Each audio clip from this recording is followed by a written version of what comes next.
2016 F150 3.5 Ecoboost. Had to pull out the turbo because it had a leaking coolant line on the backside. So getting it out isn't too bad, but getting it back in can be a pain.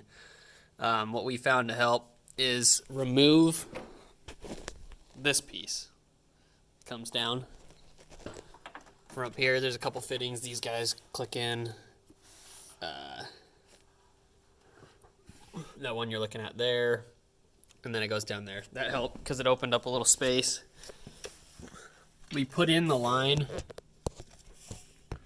We put that line in first and tightened it up, and actually rolled under with a creeper and guided the turbo on to the other side of the coolant line.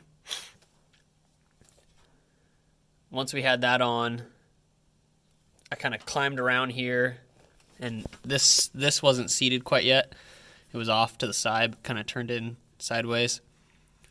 After you get that seated on that coolant line, I took a